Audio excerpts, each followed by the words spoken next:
Dear students, आज की online class में आप सभी का स्वागत है। My self Ram Singh Meena, associate professor in botany, government PG college Karauli. व्याख्यान की श्रृंखला में आज हम पढ़ेंगे बीएससी पार्ट 3rd ईयर की पेपर प्लांट इकोलॉजी की 2nd यूनिट के टॉपिक हाइड्रोफाइट्स के बारे में। तो हम ये देखते हैं कि हाइड्रोफाइट्स क्या है।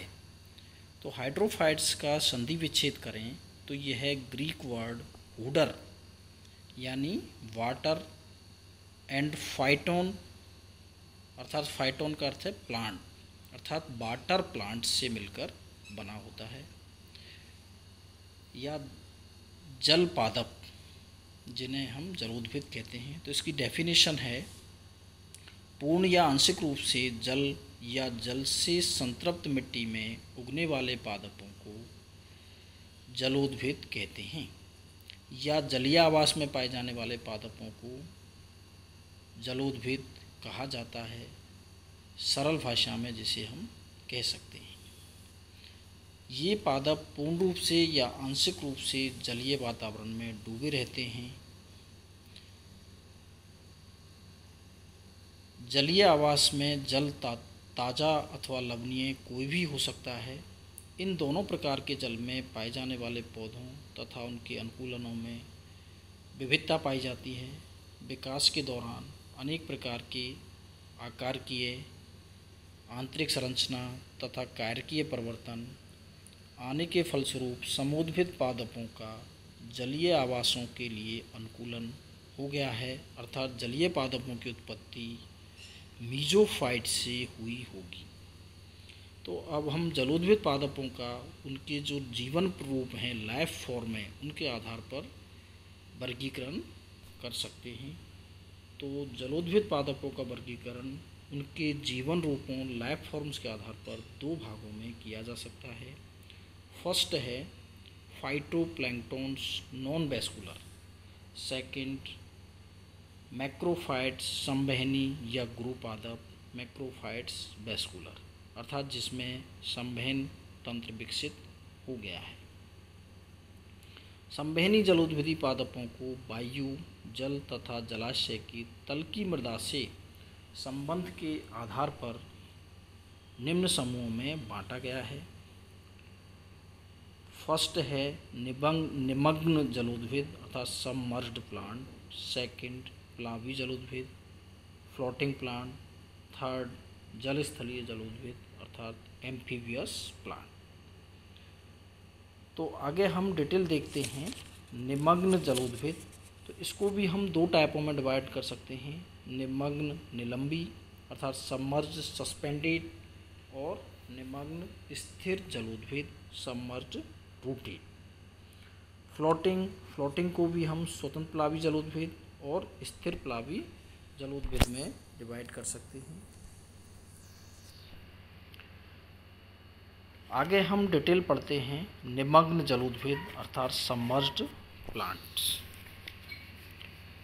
वे जलोद्भिद जो पूर्ण रूप से जल में डूबे हुए रहते हैं, जिससे इनका वायु से कोई संपर्क नहीं रहता है, निमग्न जलोद्भिद कहलाते हैं।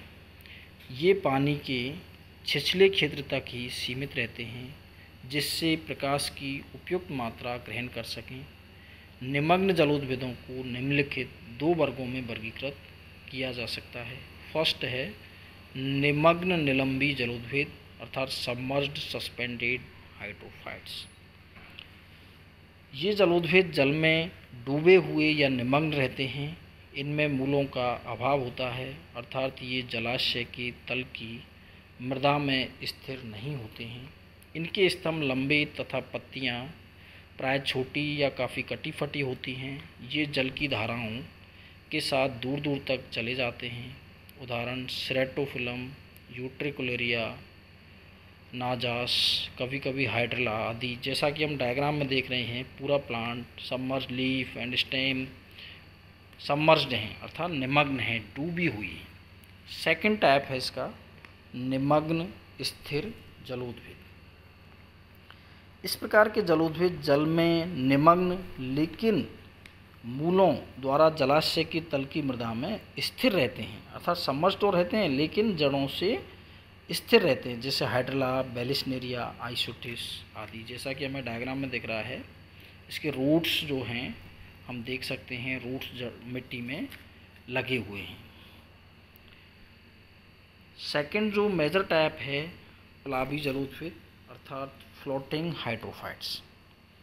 इस प्रकार के जलोद्भिद जल की सतह पर स्वतंत्र रूप से तैरते रहते हैं और जल तथा वायु दोनों के साथ संपर्क में रहते हैं। प्लावी जलोद्भिद जड़ों द्वारा जलाशय की मृदा में स्थिर या पूर्ण रूप से स्वतंत्र हो सकते हैं।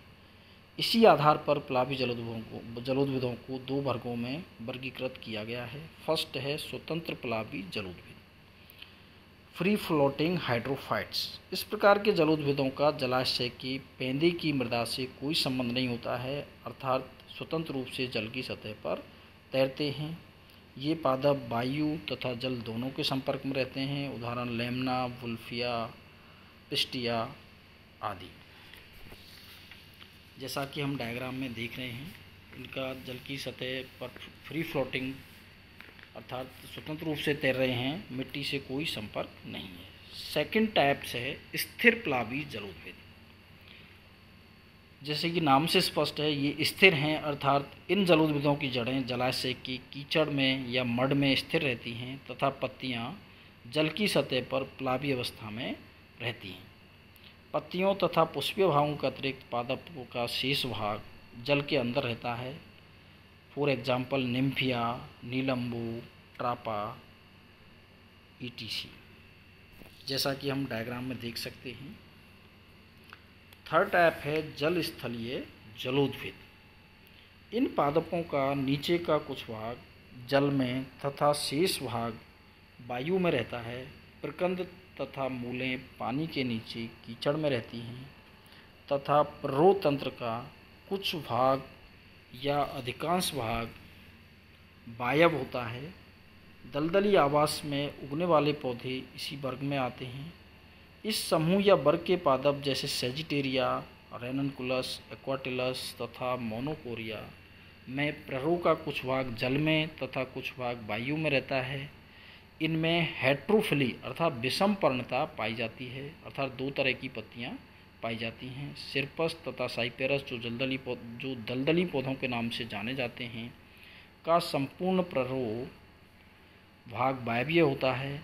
अन्य उदाहरण में टाइफा, फ्रैगमाइटिस, कोइक्स, बैकोपा, सेंटेला, ब्राह्मी, जंकस आदि प्रमुख हैं। तो ये हाइड्रोफाइट्स का पूरा वर्णन हुआ, जिसमें हमने हाइड्रोफाइट्स के अंदर अनुकूलन जो हैं, जो पानी में इसको सरवाइव रखते हैं के बारे में पढ़ा। ये आपके एग्ज़ाम जो अभी होने वाली हैं उसकी दृष्टि से भी बहुत महत्वपूर्ण है और आप जो पढ़ रहे हैं उसको अच्छे से पढ़ें जिससे एग्ज़ाम अच्छे से दे सकें। साथ ही चैनल को भी सब्सक्राइब कर लें जिससे आने वाले वीडियो को आपको नोटिफिकेशन मिल सके और बेल आइकन एंड लाइक भी करते रहें। धन्यवाद।